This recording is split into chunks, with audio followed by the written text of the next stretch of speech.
Hi there, and welcome back to Economic Observations. Today is Monday, September 14th, 2020. I had a really good time at the lake, and then yesterday I took a quick drive-by to Gillette Stadium, and as you can see, it was deserted. Those restaurants will not be there in January if things don't change. I will go back in the freezing cold weather and see how many of those shops are still open. It is going to be a really tough go. It was a beautiful, beautiful Sunday afternoon, and nobody was there eating. I mean, how can this be sustainable? And then it says here, CNBC, winter's coming, bringing a new challenge to the already struggling restaurants. Without additional aid from Washington, a lot of them can't sustain themselves. And you know, this aid, this PPP that was given, they were all loans. They didn't get the billions of bailouts that the big companies got. Banks got trillions of dollars. Airlines got billions of dollars. The people at the bottom, all these small businesses, they all got loans. They got loans. And it's going to be a tough time trying to unwind those loans. But they didn't get bailouts. And you know something? They need bailouts now. A lot of industries, a lot of small businesses, not only restaurants and event planners, all the people that make it happen. This outdoor dining that sustained a lot of these restaurants, the winter and the fall will be a real struggle. Another article today on CNBC. New York Sports Club owner, also Boston Sports, and a few others filed for Chapter 11 bankruptcy as gyms were hit by the virus. Yeah, another Chapter 11. Their debitors are not going to get paid. I mean, when you file Chapter 11, you're looking to reorg, you're looking to get new funding and new life brought into you. But all those people that serviced you, all the debts you have will be wiped clean. Who's that going to hurt? It's going to hurt a lot of little guys. So yeah, another CNBC, New York Sports Club owner files for bankruptcy. And that's just one of many. They say in the article that their customers won't even know. It'll just continue on until they get, some more money, an investor to come in, probably some hedge fund or, the 1% we're going to come in and scoop it up.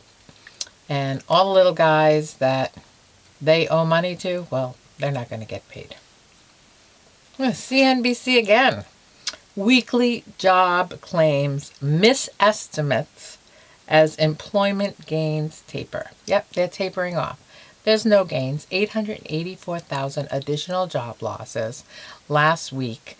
And when you add in those that were on, self-employed, or those that are gig workers, 1099 workers, the numbers skyrocket. It says here, claims under the Pandemic Unemployment Assistance Program continue to climb.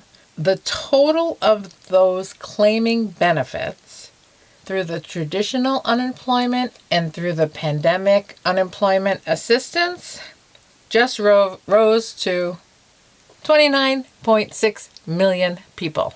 When they say the unemployment rate is 8.4%, we all know that's way off. That's just those that are unemployed, who are no longer employed by another company or person, who are looking for work. Right? There's a lot of people who gave up looking for work, right? So they're not part of the 8.4%. It's only those who are looking for work. And that's how they claim to come up with these cockamamie numbers. I mean, the numbers are so obscure, and they're so disconnected from reality. But on unemployment or getting aid from the government right now are 29.6 million individuals. Food banks.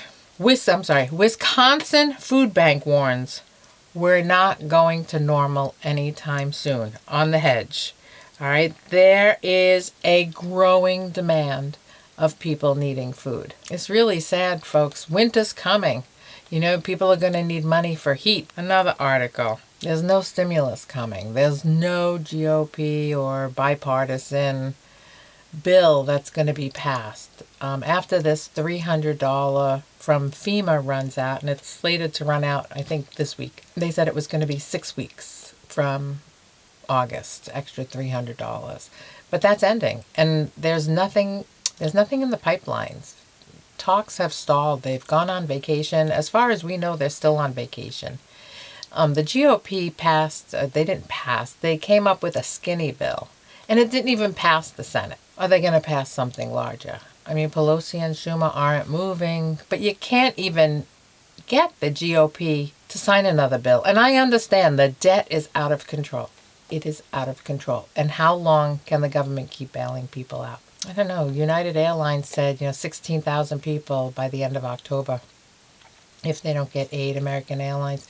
How long can we bail out zombie companies? How long can we bail out individuals? We are in a lose-lose situation. The debt is out of control. I don't even think that when a vaccine comes, I don't think people are going to go back to normal. I think this is the new normal. The Fed, Jerome Powell, he wants more stimulus. Mnuchin says we need more stimulus. The economy is going to crash without more injection. That means even the stock market is going to crash. And maybe it should crash.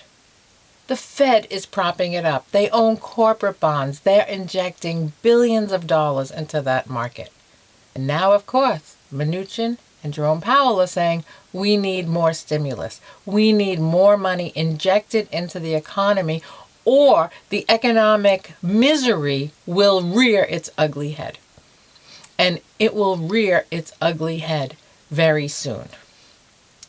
Now they seem to be in a bind. The other day I said that, there's a fine line between issuing too much stimulus and not enough. But now we are so dependent on the government. People don't want to be dependent on the government.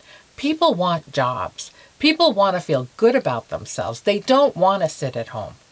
But the stimulus is a temporary fix. It comes and it goes. We saw how much money they injected in April. All that money is gone. It's gone. If you can't expect them to do that every 4 months. But what's the alternative? I don't know which alternative is worse, because they're both really bad. You're damned if you do, and you're damned if you don't. And this stock market, without that new injection of cash from the federal government, I'm going to tell you what's going to happen. The stock market's going to crash, and the housing market's going to crash, and all those cars that are selling at premiums now, it's going to crash. You can't lower the interest rate anymore. There's no flexibility in that. You can't wave that magic wand. They are running out of options, or maybe they're just seeing that their options or what they've been doing is failing. This is not a result of COVID or a result of this new administration or this administration. This is the result of decades of irresponsible spending. It's decades of not having this fiat currency connected with anything of worth. We were in a really bad situation before this all happened in March. It's all coming to fruition now. Years and years and years of overspending. Can they really keep spending more money? It's just like it's kicking this can down the road. It's kicking it and kicking it. We've been kicking it for 40 years. When is the can going to explode? Folks, it's happening. It's going to happen right before our very eyes. Listen, winter's coming. It's going to get scary. They say there's going to be a second wave. We're preparing for an economic crisis like we've never seen before. If you're not holding any assets and you don't have food in your basement to prepare yourself for when this happens, you're going to be hurting. My suggestion to everyone would be to go out and buy some beans and buy some rice. And I'm not talking about a 2-pound bag of rice. I'm talking about a 50-pound bag of rice. It won't go bad, and it'll be there when you need it. All right, folks. Well, it's good to be back, and I'm glad you took the time to watch this video. Give it a big thumbs up, hit the subscribe button, share it, and help us, grow this channel. Have a lovely day.